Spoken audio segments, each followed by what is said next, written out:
Hello అండి, నమస్తే. Welcome to Danvitha kitchen. ఈరోజు రెసిపీ ఎగ్ గ్రేవీ కర్రీని ప్రిపేర్ చేసి చూపిస్తున్నాను. చాలా టేస్టీగా ఉంటుంది. సింపుల్గా ప్రిపేర్ చేస్తున్నాను. రైస్తో అయినా చపాతీతో అయినా ఈ కర్రీ చాలా బాగుంటుంది. ఫస్ట్ ఈ కర్రీ కోసం గుడ్లను ఉడికించుకోవాలి. ఒక బౌల్లో గుడ్లు వేసుకొని అవి మునిగేటట్లుగా వాటర్ వేసుకొని మీడియం ఫ్లేమ్లో ఒక 10 నిమిషాలు ఉడికించుకోవాలి. గుడ్లు బాగా ఉడికిపోయాక కంప్లీట్గా చల్లారాక పైన పెంకు తీసేసి 4 వైపులా గుడ్లకి ఘాట్లు పెట్టుకోవాలి. మీకు ఎన్ని ఎగ్స్ కావాలంటే అన్ని బాయిల్ చేసుకోండి. ఇలా ఎగ్స్కి ఘాట్లు పెట్టుకోవడం వల్ల మసాలాలన్నీ ఎగ్ లోపలికి వెళ్తాయి. నెక్స్ట్ స్టవ్ పైన ప్యాన్ పెట్టుకొని 1 టేబుల్ స్పూన్ ఆయిల్ వేసుకొని ఆయిల్ లైట్గా హీట్ అయ్యాక 1/2 టీ స్పూన్ జీలకర్ర వేసుకొని 3 ఆనియన్స్ని పొడువుగా స్లైస్గా కట్ చేసి వేసుకోవాలి. ఇలా సన్నగా తరగటం వల్ల ఆనియన్స్ త్వరగా వేగిపోతాయి. ఉల్లిపాయ ముక్కలు వేగుతుండగా చిన్న అల్లం ముక్కను 6 తొక్క ఒలిచి పెట్టుకున్న వెల్లుల్లి రబ్బల్ని 1 టేబుల్ స్పూన్ జీడిపప్పును వేసుకొని గరిటతో బాగా మిక్స్ చేసుకొని ఆనియన్స్ సాఫ్ట్గా అయ్యి గోల్డెన్ షేడ్ వచ్చేంత వరకు ఫ్రై చేసుకోవాలి. ఉల్లిపాయ ముక్కలు ఫ్రై అయ్యాక కంప్లీట్గా చల్లారాక మిక్సీ జార్లో వేసుకొని 1 టమాటాను చిన్న ముక్కలుగా కట్ చేసి వేసుకోవాలి. కొంచెం కొత్తిమీరను వేసి మూత పెట్టి స్మూత్ పేస్ట్లా బ్లెండ్ చేసుకోవాలి.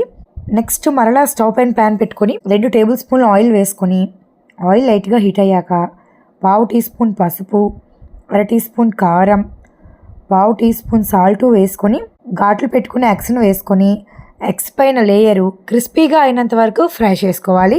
లేయర్ క్రిస్పీగా అయ్యి ఎగ్స్ మంచి కలర్ వచ్చేంత వరకు ఫ్రై చేసుకున్నాక ఇలా ఫ్రై చేసుకున్న ఎగ్స్ని సపరేట్ ప్లేట్లోకి తీసుకొని అదే ప్యాన్లో ఇంకో 2 టీ స్పూన్స్ ఆయిల్ యాడ్ చేసుకొని 2 పచ్చిమిర్చిని పొడవుగా కట్ చేసి వేసుకోవాలి. కొంచెం కరివేపాకును వేసుకొని ఫ్రై చేసుకోవాలి.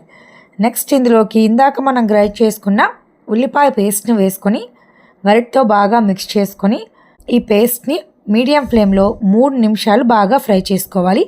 మధ్య మధ్యలో కలుపుతూ ఉండాలి, అడుగు అంటిపోకుండా ఉంటుంది. మనం ఆల్రెడీ ఆనియన్స్ని ఫ్రై చేసి వేసాం కాబట్టి ఎక్కువసేపు ఈ పేస్ట్ని ఫ్రై చేయాల్సిన అవసరం లేదు.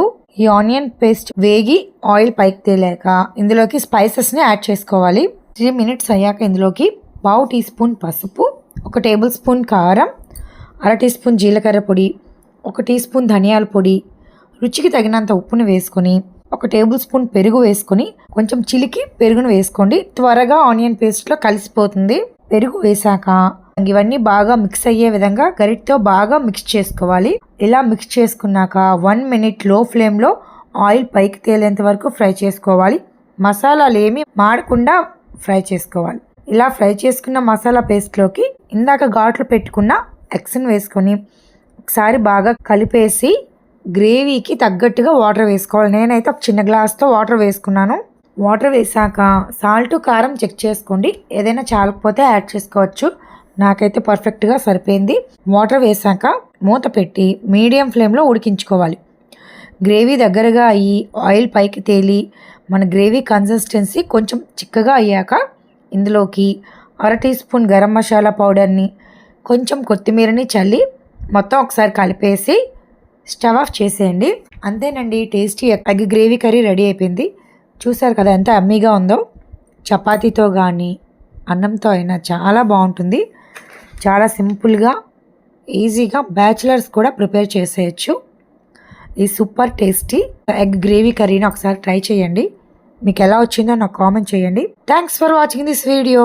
ప్లీజ్ లైక్ చేయండి, షేర్ చేయండి, subscribe my channel Danvitha kitchen, తెలుగింటి రుచులు.